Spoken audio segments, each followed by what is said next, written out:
হেরে গিয়ে যদি দারুণ কিছু হয় তবে হেরে যাওয়াটাই দারুণ। এমনটাই ঘটেছে বিশ্ব চ্যাম্পিয়ন আর্জেন্টিনার ক্ষেত্রে। হেরে গিয়ে বিশ্বকাপ জেতার লক্ষণ পেয়েছে আর্জেন্টিনা। বাছাই পর্বের শেষ ম্যাচে ইকুয়েডরের কাছে হেরেছে লিওনেল স্ক্যালোনির দল। তবে মেসিবিহীন এই ম্যাচে পরাজিত হয়ে শেষমেশ ভালোই হয়েছে। এর ফলে তারা র্যাঙ্কিংয়ের শীর্ষস্থান হারিয়েছে, যেটা বিশ্বকাপ জেতার বড় এক লক্ষণ। যদিও স্বাভাবিক দৃষ্টিতে দুই ঘটনাই নেতিবাচক।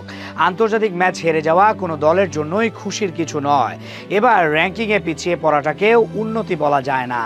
তবে আর্জেন্টিনা এটাকে ধরে নিতে পারে সুখবর হিসাবে, কারণ র্যাঙ্কিংয়ে প্রথমে থাকা দল বিশ্বকাপে বারবার ব্যর্থ হয়। এমনটাই ঘটে আসছে আগে থেকে। ফিফার র্যাঙ্কিং ব্যাপারটা যেন কুফা। যেই দল প্রথমে থাকে সেই দল বিশ্বকাপ জিততে পারে না, উল্টা লজ্জাজনকভাবে বিদায় নেয় বিশ্বকাপ থেকে। উদাহরণ হিসেবে ব্রাজিলের কথাই বলা যায়। গত বিশ্বকাপের আগে তারাই ছিল র্যাঙ্কিং অনুযায়ী বিশ্বের সেরা ফুটবল দল, কিন্তু বিশ্বকাপে সেটা দেখা যায়নি। ক্রোয়েশিয়ার বিপক্ষে হেরে ব্রাজিল বিদায় নিয়েছিল। এর আগের বিশ্বকাপে জার্মানি ছিল র্যাঙ্কিংয়ের শীর্ষে।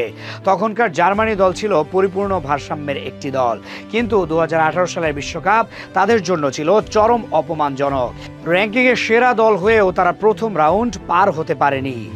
একই অভিজ্ঞতা হয়েছে স্পেনের। 2010 বিশ্বকাপে স্পেন চ্যাম্পিয়ন হয়েছিল। এরপর 2014 সালের বিশ্বকাপে তারা খেলতে গিয়েছিল র্যাঙ্কিংয়ের শীর্ষ দল হিসাবে, কিন্তু বিশ্বকাপে তাদেরকেও কুফায় ধরেছিল। স্পেন সেবার গ্রুপ পর্ব পার হতে পারেনি। এসব কারণে ফিফা র্যাঙ্কিং অনেকের কাছে কুফা বলে মনে হয়, কারণ র্যাঙ্কিংয়ে যারা সেরা দল তারা বিশ্বকাপ জেতা দূরের কথা সেমিফাইনালেও যেতে পারে না। এমনটাই দেখা গেছে বারবার। আর্জেন্টিনার ক্ষেত্রেও সেটা হতে যাচ্ছিল। 2022 সালে বিশ্বকাপ জেতার পর পরের বছরেই র্যাঙ্কিংয়ের শীর্ষে আসে আর্জেন্টিনা। এতদিন পর্যন্ত তারাই ছিল এক নাম্বার দল। তবে বাছাই পর্বের শেষ ম্যাচে হেরে গিয়ে এই অবস্থান পরিবর্তন হয়েছে। আর্জেন্টিনা এখন সেরা দুয়ে নেই। ফিফা র্যাঙ্কিংয়ের শীর্ষে উঠে এসেছে স্পেন। দ্বিতীয় স্থানে থাকবে ফ্রান্স, আর আর্জেন্টিনার অবস্থান হবে তৃতীয়। যদিও ফিফা এখনো আপডেটেড র্যাঙ্কিং প্রকাশ করেনি, তবে পয়েন্ট অনুযায়ী আর্জেন্টিনার শীর্ষস্থান হারানো নিশ্চিত হয়ে গেছে।